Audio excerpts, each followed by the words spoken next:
안녕하세요. 저는 60대 딸을 가진 평범한 여성입니다. 젊은 나이에 남편을 잃고 혼자 딸 하나만 보고 살아왔습니다. 그런데 기막힌 사연을 겪어보니 어디 가서 할 데도 없고 생각할수록 분하고 억울해서 이렇게 사연을 올리게 되었습니다. 왜 다들 딸 가진 죄인이라는 말 들어보셨죠? 제가 딱 그 심정이었습니다. 금지 오겹으로 우리 딸 예쁘게 키웠습니다. 남편이 없으니 어디 가서 홀대받지는 않을까 더 신경 써서 키웠다고 생각하고 좋은 것, 좋은 옷, 그리고 공부도 곧잘해서 대학까지 보내니 정말 세상 남부러울 게 없었습니다. 그런데 딱 하나 모자란 게 있었으니 우리 딸이 시댁복이 없었나 봐요. 결혼 생활 3년 동안 아이가 안 생기니 시댁에서 아이를 쥐잡듯이 잡아댔거든요. 처음 딸이 사랑하는 사람이라고 사위를 데리고 왔을 때 그래 너만 좋으면 엄마도 좋다 하고 했습니다. 다른 거 볼 게 뭐 있었겠어요. 그냥 우리 딸이 데려온 사람이니 잘 골랐겠지 하고 믿었습니다. 처음 사위를 보는데 생긴 것도 반반하고 성격도 서글서글하면서 어머니 하는데 참 마음에 든다 싶었어요. 싹싹하고 성실하고 더 볼 게 없었죠. 사위에게 물어보니 그 집도 어릴 때 아버지가 돌아가셔서 홀어머니 밑에서 자란 터라 서로 잘 맞겠지 싶기도 했어요. 저희도 남편이 일찍 죽고 혼자 키운 딸이라 사돈이랑도 그런 공감대가 있겠다 싶었어요. 시집살이 덜할 수도 있겠다 싶었거든요. 둘이 잘 만나다가 딸이 사위랑 결혼을 하고 싶다고 말을 했습니다. 사위 얼굴도 모르는 것도 아니고 성격 좋은 것도 알았겠다 싶어서 너희들이 결혼하고 싶으면 해라 하면서 흔쾌히 결혼을 허락했습니다. 결혼 준비는 본인들이 알아서 한다면서 저는 신경 쓰지 말라고 하는 겁니다. 그냥 상견례 준비되면 와서 밥 먹고 사돈끼리 얼굴 한번 보면 된다고 말입니다. 본인들이 알아서들 착착 준비하는데 얼마나 기특하던지 저는 알았다고 했습니다. 딸과 사위는 작은 한정집 집에서 상견례를 준비했습니다. 아담한 한옥이 운치 있고 참 좋더라고요. 기분 좋게 안으로 들어가서 앉았습니다. 사돈이 되실 분은 아직 오시지 않았더라고요. 잠시 후 식당의 창호지 문을 열고 들어오는 사돈의 분위기가 참 범상치가 않았습니다. 젤을 발라 번들거리는 머리를 쫙 틀어올리고 옷은 개량 한복을 입고 있었어요. 꼭 만신이셨던 저희 할머니 느낌이 드는 겁니다. 그쪽 일을 하시나 속으로 생각을 했어요. 사위한테는 한 번도 그런 이야기를 들어본 적도 없었던 저는 적지 않게 당황을 했습니다. 사위에게 어머니는 작은 가게를 운영한다고 들었거든요. 간혹 다른 일을 하면서도 신내림을 받는 사람도 있다고 알고 있기에 그런가 보다 생각했습니다. 저는 일어나서 예비 사돈께 깍듯이 인사를 했습니다. 말을 붙여보니 전혀 그쪽으로 일을 하시는 분이 아니시더라고요. 작은 가게를 최근에 접고 그냥 친구들과 여행을 즐기신다고 하더라고요. 운치 좋은 곳에 가서 맛있는 것도 먹고 이야기도 하고 한다는 겁니다. 그냥 취향의 한복을 입으시나 했습니다. 그런데 사람을 보면 첫 느낌이란 게 있잖아요. 그 느낌을 지울 수가 없는 겁니다. 뭔가 뒤에 있는 것 같은 찝찝함이 들었습니다. 저도 조금이나마 만신의 피가 섞여서인지 간혹 그런 감을 느끼곤 했습니다. 왜 사람 촉 좋은 사람들이 있다고 하지 않습니까? 바로 그게 저거든요. 그래서 계속 이렇게 안 좋은 느낌으로 의심하는 것보다야 확실하게 물어보는 게 좋겠다 싶어 사위를 불러 물어보았습니다. 모르는 것보다야 아는 게 좋다고 생각했었고 혹시라도 그쪽 일을 하신다면 제가 주의할 점이 있을 것 같았거든요. 그래도 사돈 어른인데 무슨 일을 하는지는 정확하게 알고 넘어가면 좋겠다 싶었어요. 저는 넌지시 어머님이 만신 일을 하느냐 하고 물어보니 사위는 제 말을 듣더니 절대 아니라고 벌쩍 뛰더라고요. 자신은 점 같은 거 믿지도 않을 뿐더러 좋아하지도 않고 어머님도 그쪽하고 아무 관련이 없다는 겁니다. 그쪽으로 일을 하신다고 해도 상관없다고 했죠. 저희 집도 윗대 할머니께서 만신을 하신 터라서 그냥 물어봤다고 했어요. 그래도 즐겁하기에 저는 사위의 손을 잡고 걱정하지 말라고 다독였습니다. 하지만 감이 이상할 때 좀 더 알아볼 걸 그랬습니다. 그래도 살아온 세월로 느끼는 감이란 게 있는 건데 왜 그렇게 대충 물어보고 놓쳐버렸는지 나중에 후회하게 될 줄 누가 알았겠어요. 딸은 사위와 무사히 결혼도 하고 작은 아파트를 얻어 둘이 오손도손 정말 잘 지냈습니다. 사위도 지극정성으로 딸을 챙겨주는 모습에 결혼 잘 시켰지. 그래 둘이 죽고 못 사는데 사랑하는 사람이랑 시켜야지 하고 안심하고 지냈습니다. 그런데 그렇게 잘 지내던 딸 부부에게 문제가 생긴 건 딸이 결혼한 지 3년 차에 일어났습니다. 결혼한 지 꽤 되어도 아이가 안 들어서니 딸도 스트레스를 받는지 얼굴이 점점 안 좋아지는 겁니다. 넌지시 딸에게 피임하고 있냐고 물어봤습니다. 그냥 안 생기는지 아니면 일부러 안 갖는 건지는 알아야겠다고 생각을 했으니까요. 딸은 피임을 안 했다고 하더라고요. 그때부터 저도 걱정이 되기 시작했습니다. 피임을 안 했는데 3년 동안 아이가 안 생기니 스트레스를 많이 받겠다 싶었어요. 사위는 아이를 아주 많이 원했고 참 좋아하는 사람이라는 걸 알았으니까요. 병원에 가서 검사라도 해봐라 다독여서 보냈더니 병원에 가서 검사도 해보았지만 둘 다 정상이라는 소리만 듣고 왔답니다. 병원에서 기다리면 생길 거라고 애 가지는 게 급하면 인공수정이나 시험관을 하라고 했답니다. 딸도 그럼 인공수정부터 한다고 하더니 어느 날 갑자기 안 하겠다고 하는 겁니다. 왜 그러냐고 물어봐도 대답이 없고 얼마나 답답하던지 원래 속에 있는 이야기를 안 하는 아이라 자기 속도 속이 아닌가 보다 하고 그냥 넘기길 반복했습니다. 조금 더 물어볼 걸 입 닫고 있는 것은 속이 골마간다는 건데 그때 저는 눈치를 채지 못했습니다. 하루는 딸이 찾아왔는데 기운도 없어 보이고 저에게 할 말이 있는 것 같은데 입을 꼭 다물고 말을 안 하는 게 아니겠어요? 그날뿐만 아니라 몇 번이나 저를 찾아와서 아무 말 안 하고 가기를 반복하더라고요. 무슨 일이 있냐 하고 다시 물어봐도 역시 아무 대답을 안 하는 겁니다. 속은 속대로 타들어가는데 물어봐도 대답을 안 하고 가니 무슨 일이 있나 보다 신경이 쓰였습니다. 그러다가 제게 사돈이 저희 집으로 찾아왔습니다. 개량 한복을 곱게도 차려입고 머리를 젤을 발라 틀어올린 사돈은 대뜸 제 앞으로 붉은 종이에 금색 글씨가 쓰인 부적을 여러 장 내려놓았습니다. 사돈어른, 이것을 한 장은 이불 안에, 그리고 한 장은 천장 위에, 그리고 한 장은 현관에 붙여두시고 나머지 한 장을 자시에 촛불 켜고 정화수 떠놓고 제발 딸아이 아이를 가지게 해주십시오. 빌고 나서 촛불에 태워서 부적가루를 정화수에 띄워서 드시면 됩니다. 저는 황당해서 두 눈을 동그랗게 떴습니다. 부적을 몸에 두르고 집에 붙이는 것도 찝찝한데 빌고 태워서 먹으라니 정말 거부감이 생기더라고요. 그것도 무슨 부적인지도 모르는 걸 말이죠. 저는 정중하게 거절을 했습니다. 죄송합니다, 사돈어른. 제가 그런 걸 믿지 않아서요. 이렇게 많은 부적은 필요도 없고 제가 그런 걸 안 좋아하니 그냥 가져가시는 게 좋을 것 같습니다. 제가 그렇게 말하니 사돈의 얼굴이 금세 울그락 푸르락 달아오르더라고요. 사돈이 이렇게 무심하게 있으니까 며느라기한테 애가 안 들어서는 거 아닙니까? 제가 매일같이 신령님께 빌고 장군님께 치성을 드리면 뭐합니까? 여기서 다 제 공덕이 빠져나가는걸요. 아무 말 하지 마시고 한번 해보세요. 아이들을 위하는 일이니까요. 장군님은 뭐고 신령님은 다 뭡니까? 사위 말로는 그쪽 일은 안 하신다고 들었는데요. 그런 걸로 애를 가질 수 있었으면 조선시대 사람들은 애 못 낳는다고 쫓겨나는 사람도 없었겠네요. 그리고 저도 그쪽으로 조상님이 있어서 잘 알고 있습니다.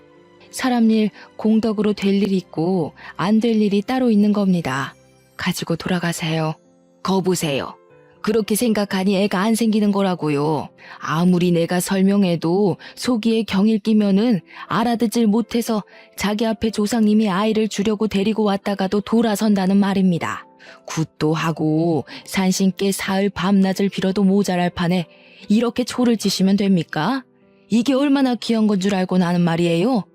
우리 선녀님께서 기도하고 또 기도해서 지은 영험한 부적입니다. 아휴, 저는 아무튼 그런 거 안 믿어요. 이거 당장 가지고 돌아가세요. 다시는 이런 이야기 꺼내지 마세요.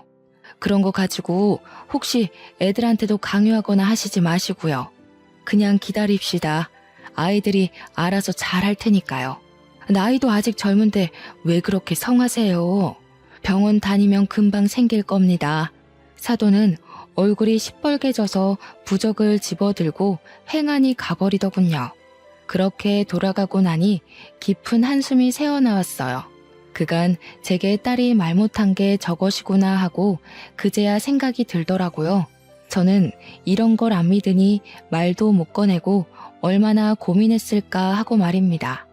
저희 할머니가 아무리 만신이어도 저렇게 어이없는 짓은 하신 적이 없었는데 저는 더욱 의심이 들었습니다. 전화를 해볼까 몇 번이나 핸드폰을 들었다가 내려놓기를 반복했어요.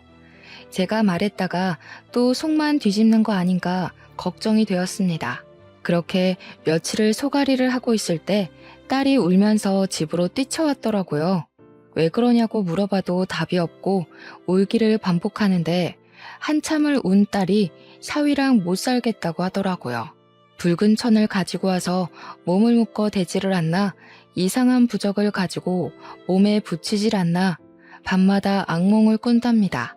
그때 사돈의 부적이 생각났어요. 그 옆엔 내가 애를 잡았겠구나 생각이 번쩍 들더라고요. 이번에는 사위까지 합세했다고 하니 제 속이 안 뒤집히고 배기겠어요. 그래서 그만 살아라 했습니다. 애가 뭐라고 안 낳고 살면 되지 내 딸이 더 귀한데 스트레스를 그렇게 받으면서 살 게 뭐 있나 싶었어요. 딸이 집으로 오고 나서 사위가 찾아왔습니다. 저는 괘씸해서 현관문도 열어주지 않았어요. 정말 화가 나더라고요. 아껴주겠다, 사랑해주겠다 데려가 놓고선 그런 짓을 하다니 말입니다. 내 금쪽 같은 딸한테 한 일을 생각하니 피가 거꾸로 솟았습니다. 그런데 사위가 돌아가지 않고 현관 앞에서 무릎을 꿇고 또 빌고 또 비는 겁니다. 미안하다고 돌아가자고 다시는 그런 일 없을 거라나요? 저는 딸에게 당장 사위하고 갈라서라고 말했습니다. 그런데 딸이 자기 잘못이다. 얼마나 아이를 원하면 저러겠냐 그러는 겁니다. 속이 뒤집혀서 말도 안 나오는 겁니다.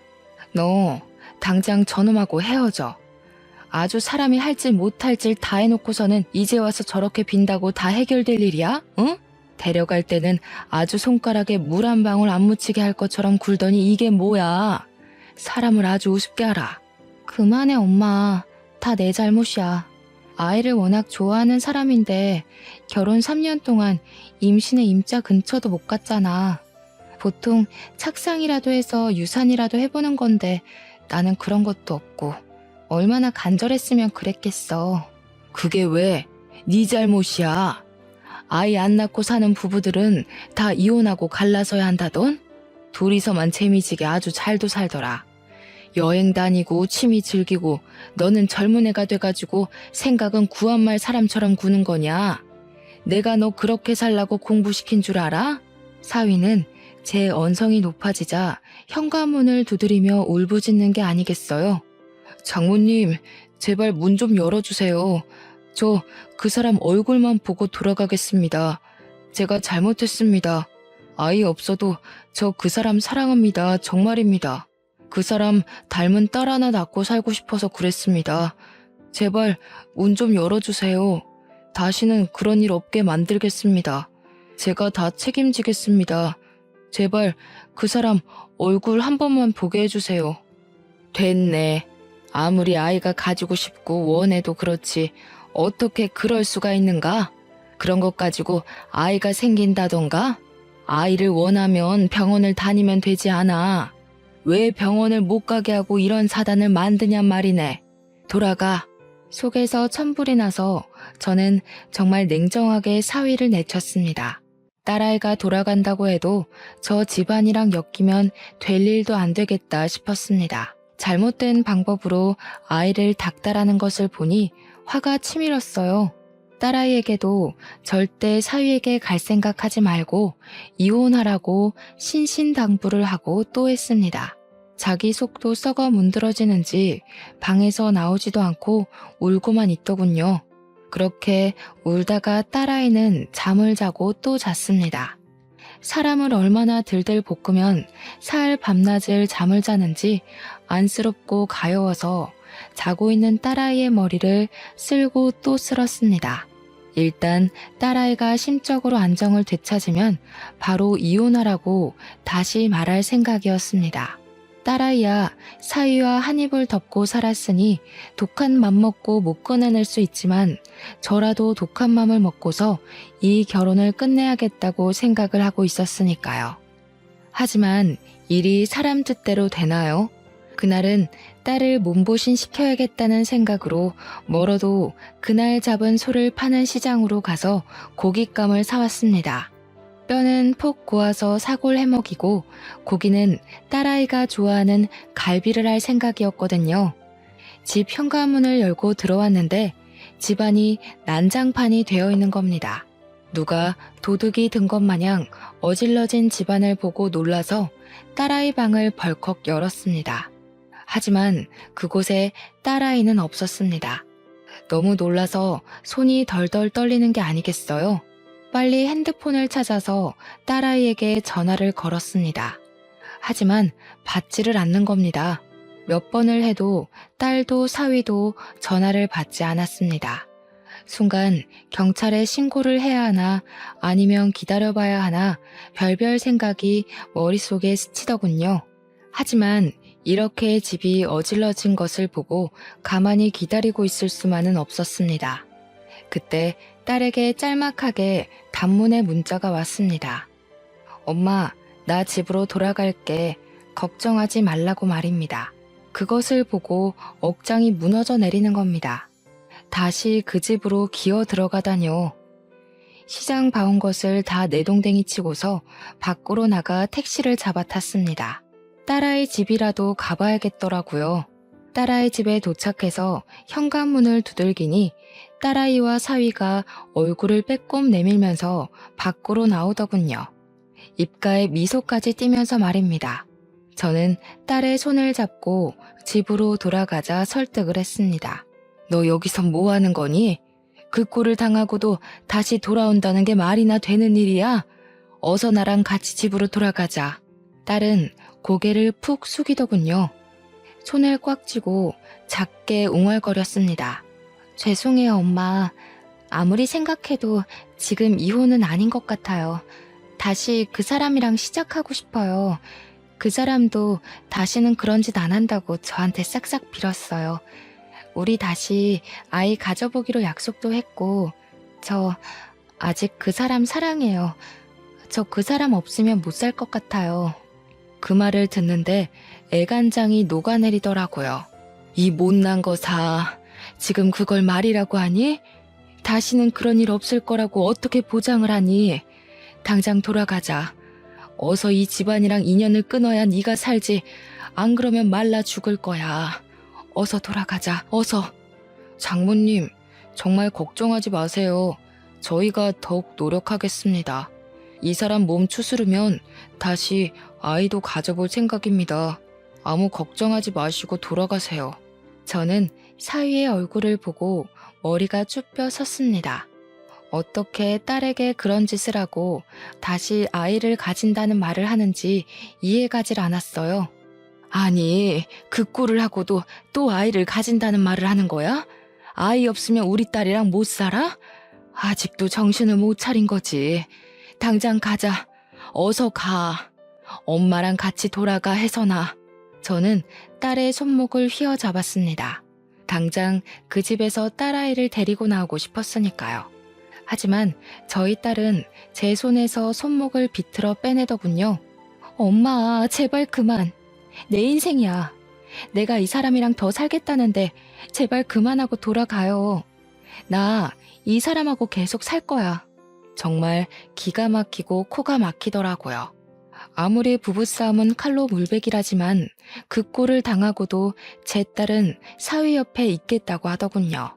아무 말 못하고 저는 거기까지 가서 딸 집에 들어가지도 못하고 돌아서 나와야 했습니다. 돌아오는 버스 안에서 울고 또 울어야 했습니다. 그래도 어쩌겠어요. 다 키운 딸이고 자기 스스로 사위 옆에 남아있겠다고 하니까 그냥 내버려 둘 수밖에요. 저는 그렇게 집으로 돌아와 평범한 일상으로 돌아왔습니다. 가끔 딸에게 무슨 일 없냐, 별일 없냐 물어볼 뿐 더 이상 둘 사이의 일에 끼어들지 못하겠더라고요. 잘 지내길 빌 수밖에요. 하루는 밖에 볼일을 보러 가는데 딸아이에게 전화가 온 겁니다. 전화를 받았더니 딸이 기쁜 목소리로 엄마 나 임신했어 하는 게 아니겠어요. 하늘도 무심하지 않으셨는지 제 딸아이에게 아이라는 축복을 내려주셨습니다. 됐다 됐어. 이제 고생 끝났다 싶었습니다. 이게 모두 아이를 못 가져서 생긴 일 아니겠어요. 이제 우리 딸 고생이 끝났다 하고 생각했죠. 몸 관리 잘해라. 잘 먹어야 한다. 항상 조심해야 한다. 무리하지 마라. 저는 딸아이에게 당부 또 당부를 했습니다. 그동안 고생한 딸을 위해 뭐라도 해먹어야겠다는 마음으로 음식을 한가득 준비해서 전화를 했습니다. 특별히 산모와 태아에게 좋다는 보약도 지었죠. 혜선아, 엄마야. 엄마 지금 갈게. 지금 집에 있는 거지? 엄마가 너 좋아하는 장조림이랑 깻잎김치랑 산모랑 태아에게 좋다는 보약까지 지어가니까 조금만 기다려. 무리하지 말고. 알았지? 안 돼. 엄마 오지 마. 지금 밖이야. 그러니까 와도 나 없어. 그리고 그런 거 안 챙겨줘도 나 김서방이 잘 챙겨 먹이고 있으니까 걱정하지 말고 가져오지 마. 알았지? 아, 엄마. 나 전화 끊어야 해. 나중에 통화해. 그렇게 말하며 전화를 끊어버리는 겁니다. 전화를 그렇게 끊었어도 저는 딸 집으로 향했습니다. 저녁 되면 집에 돌아오겠지. 그리고 이미 바리바리 준비해 놓은 반찬들을 어쩌겠어요. 혼자 사는 집에 많은 반찬을 버릴 수도 없고 몸에 좋은 보약도 전해주어야 하고 저는 택시를 잡아 타고 딸 집으로 향했습니다. 택시에서 내리면서 아파트 현관으로 들어서는데 우체통이 떡하니 눈에 보이는데 딸 집 우체통에 우편물이 가득 쌓여 있는 겁니다. 임신 초기라서 피곤해서 이것까지 관리를 못했나 하고 대수롭지 않게 우편물을 뽑아들고 엘리베이터에 올라탔습니다. 하지만 아무리 배를 눌러도 그리고 하늘에 달이 떠올라도 딸은 돌아오지 않는 겁니다.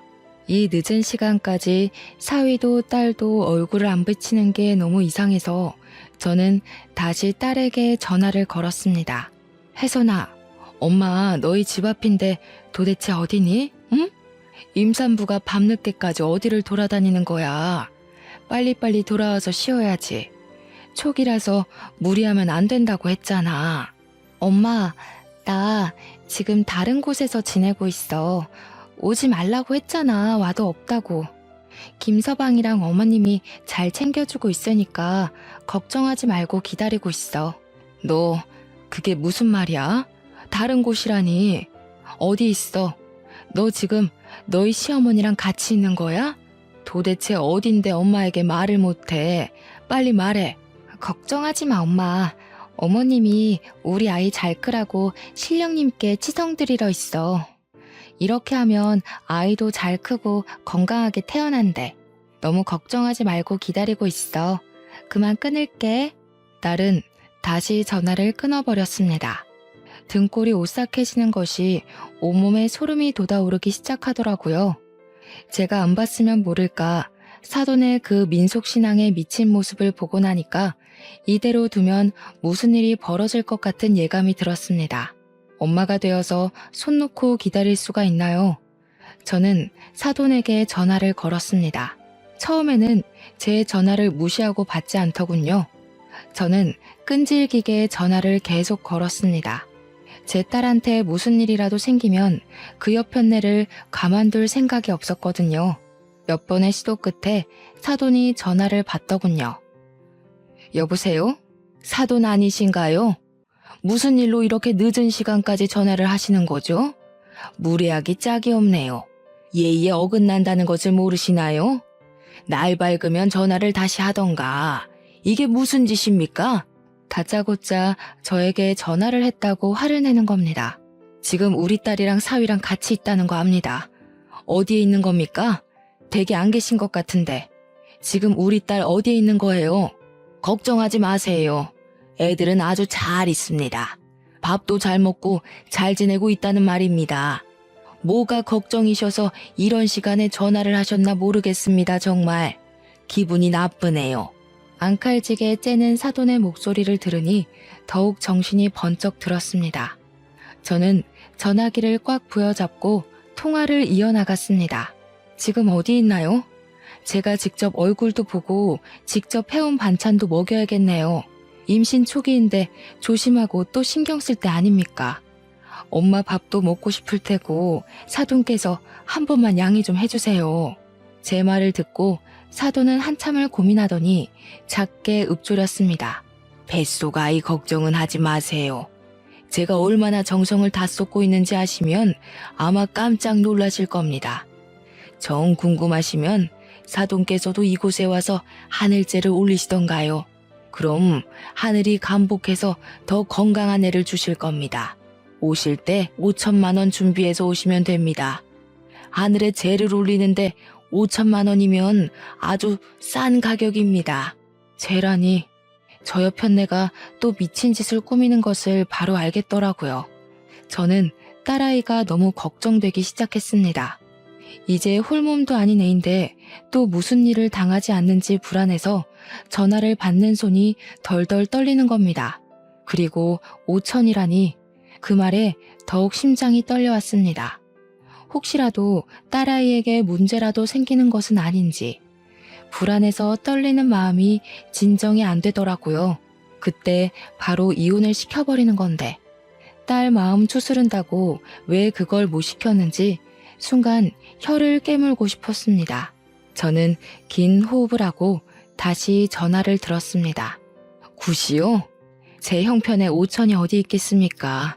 이 나이에 돈을 제대로 벌기를 하나, 그렇다고 재산이 있기를 하나. 딱 1,000만 원 있네요. 그걸로는 안 될까요? 우리 혜선이 얼굴 한 번만 보게 해주십시오, 사돈. 아유, 사돈. 5천이 있어야 하늘에 재라도 올리고 하늘에 얼굴 한번 들어보죠. 5천이나 드는 하늘 제사에 반도 안 되는 돈을 올리면 그게 지성이 됩니까? 정성이 부족하잖아요.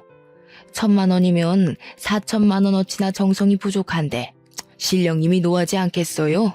그 돈 없으면 며느리 얼굴 볼 생각하지도 마세요. 정말 그 말을 듣는데 눈이 뒤집힐 것 같더라고요. 살다 4천만 원 정성이 부족하다는 그런 개소리를 들을 줄은 생각도 못했으니까요. 하지만 돈이 중요합니까? 내 딸이 어디 있는지 또 무슨 일을 당할지 모르는 판국에 저는 핸드폰을 들고 앞에도 없는 사돈을 향해 허리를 연신 굽혔습니다. 사돈, 제발 더 이상 제가 돈이 없어서 그래요. 1,000만 원 정성이라도 부모의 정성이니 신령님께서 받아주시지 않겠습니까? 제발 한 번만 그동안 정을 생각해서 우리 혜선이 얼굴 한 번만 보게 해주세요. 이렇게 부탁드리겠습니다, 사돈. 핸드폰 너머로 사돈 옆에 내 긴 한숨이 타고 넘어오더군요. 정말 고민이 된다는 식으로요.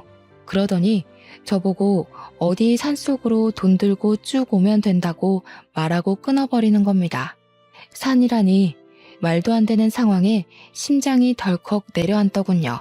이것들이 미쳐도 제대로 미쳤다는 것을 그때 알겠더라고요. 혹시 모르니 저는 다음날 당장 은행으로 찾아갔습니다. 그동안 모았던 적금을 해약하니 정말 딱 1,000만 원이 나오더군요. 그 돈을 5만 원짜리로 바꿔서 비닐에 싸고 또 쌓아서 가방에 꼭 담아서 품에 꼭 안았습니다. 이 돈은 어쩌면 제 딸을 살릴 돈이라고 생각을 했습니다. 일단 사돈이 시키는 대로 그 산을 찾아갔습니다. 작은 시골 마을 뒷산이지만 산세가 좀 험해 보이더군요. 이름 없는 산에 꽤 깊은 골짜기가 있는 겁니다. 산을 오르다가 저는 이대로 돈을 들고 가면 안 된다는 생각 번쩍 들었습니다. 돈만 빼앗기고 딸을 안 보여주면 큰일 나니까요. 주위를 둘러보니 큰 바위 하나가 눈에 띄더라고요.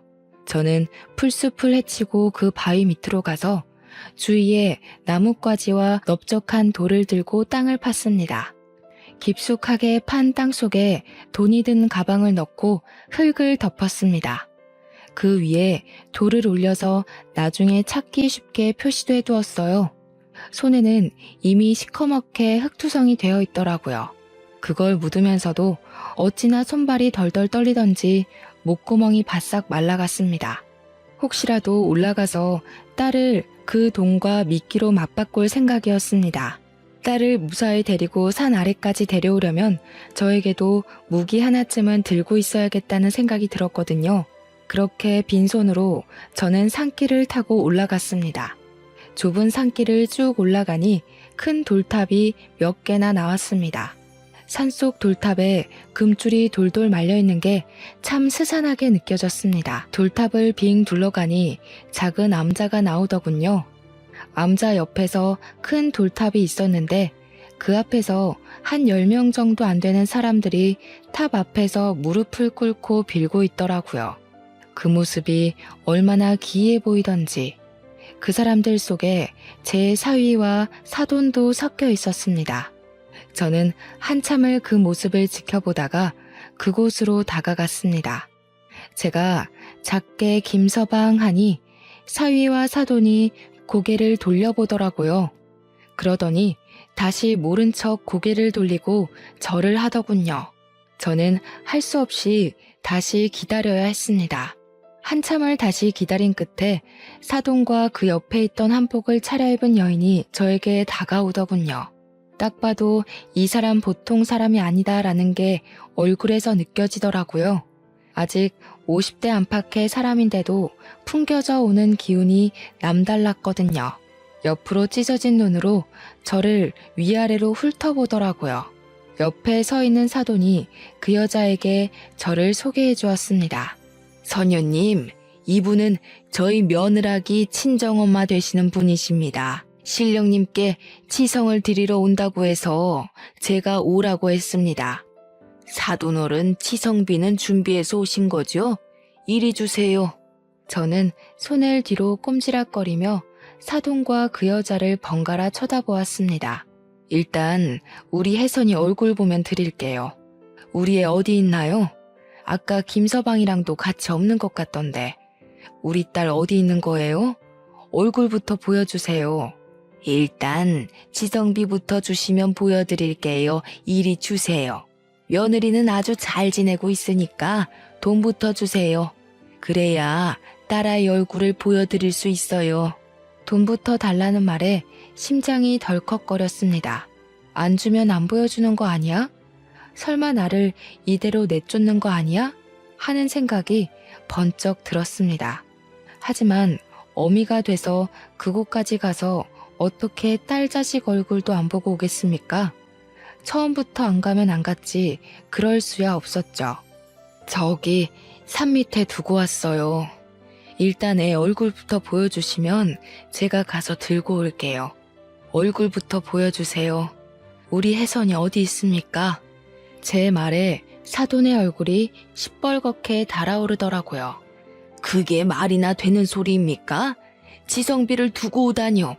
거짓말 치는 거 다 알아요. 돌아가세요.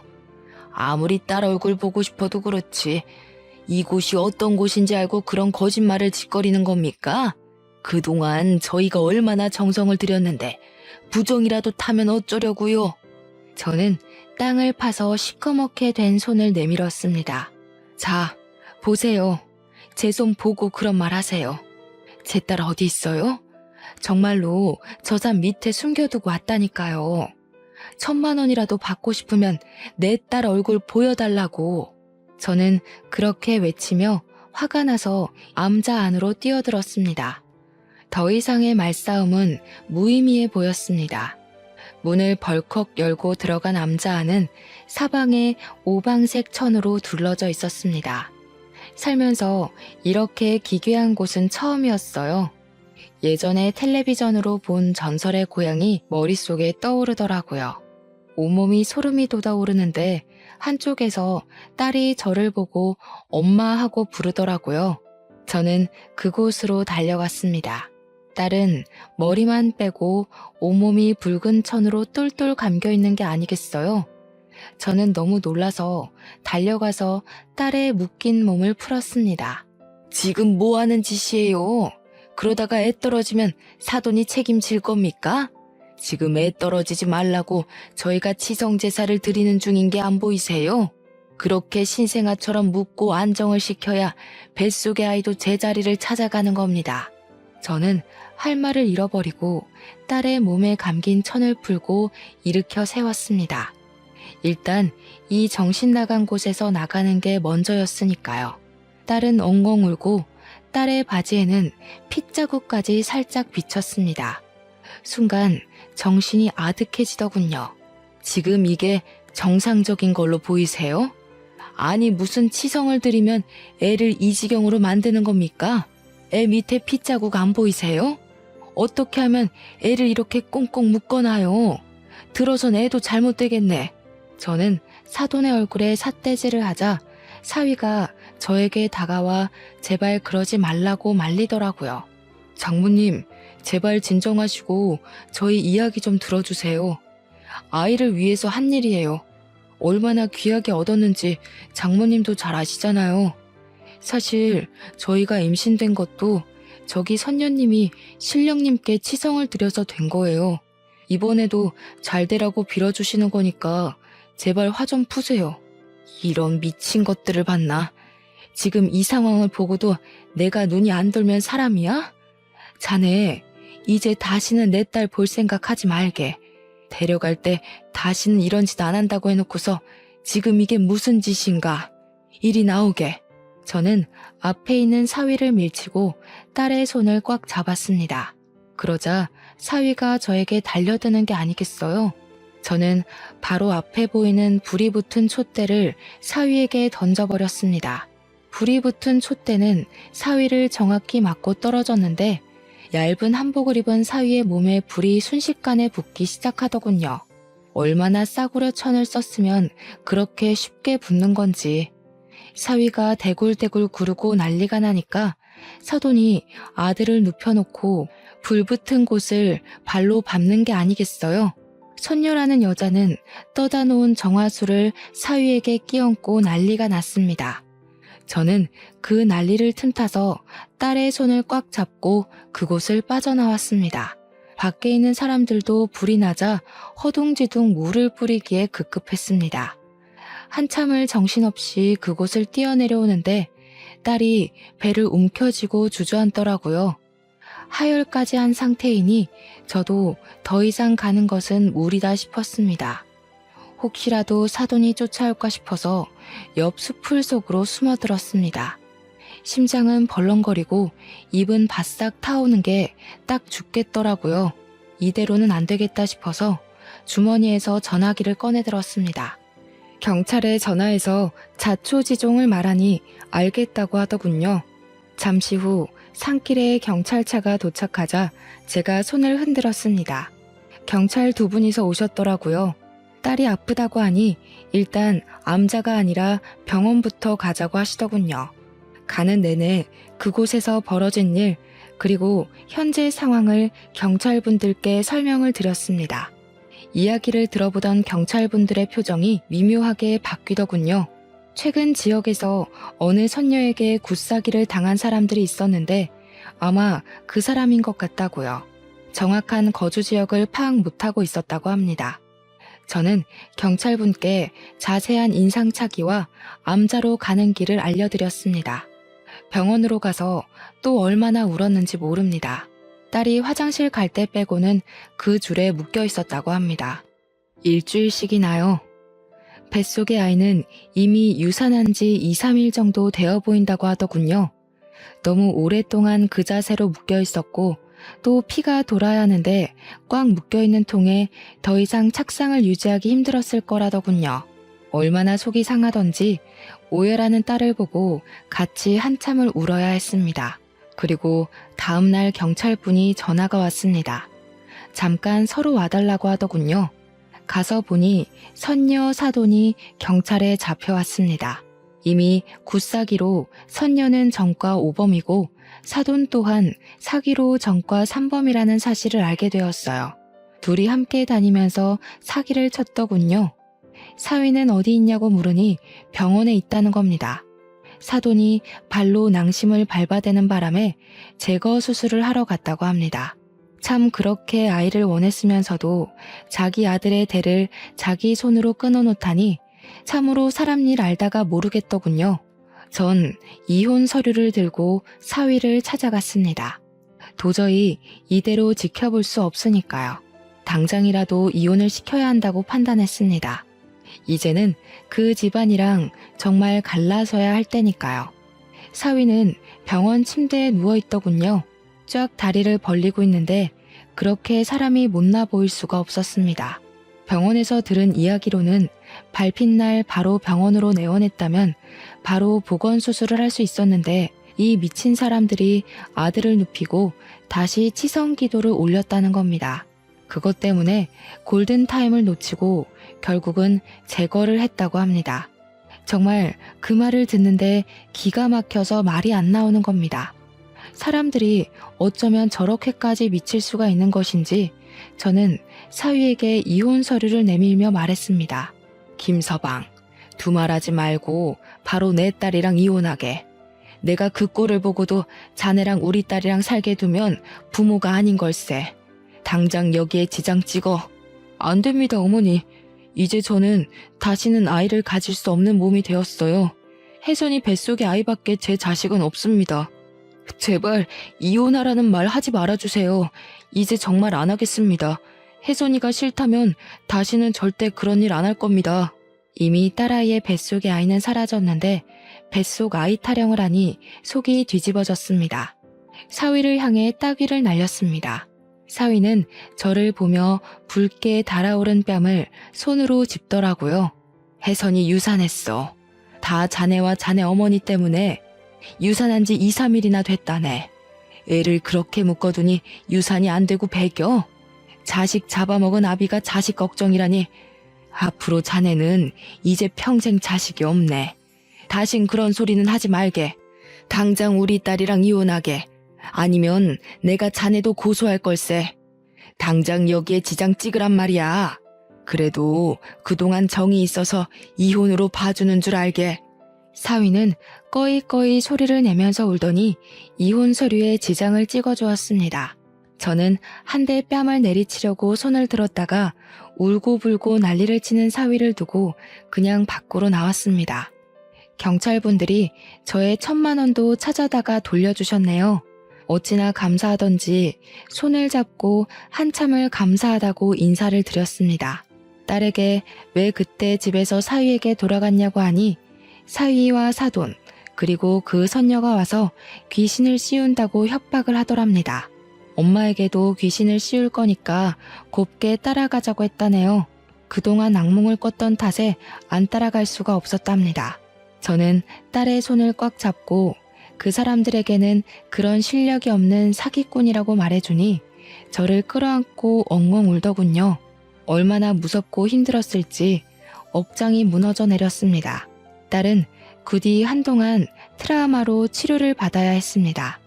자식 잃어버린 게 그것도 그렇게 어이없이 소중한 생명을 잃어버린 게 꼭 자신 잘못이라고 하더군요. 저는 딸에게 몇 번이나 괜찮다 다독이며 안심을 시켰습니다. 저 또한 아이 못 가진다고 타박하는 시댁에서 더 빨리 딸을 데려오지 못한 게 제 딸을 아프게 만든 것은 아닌지 몇 번을 곱씹고 또 곱씹어 속으로 삼키고 인내해야 했습니다. 저 일은 벌써 몇 년 전 일이 되었습니다. 참 인생은 새옹지마라는 말이 있잖아요. 그래도 딸은 잘 이겨내고 지금은 새로운 남자를 만나 아들 하나 딸 하나를 낳고 살고 있습니다.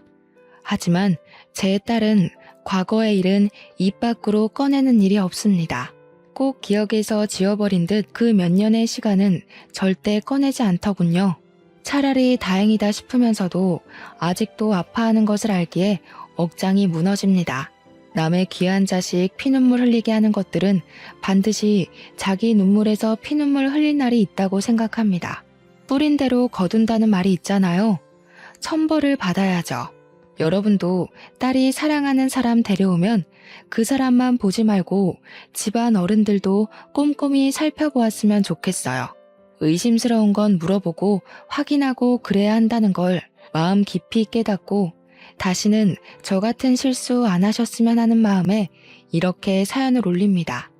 들어주신 여러분 정말로 감사합니다.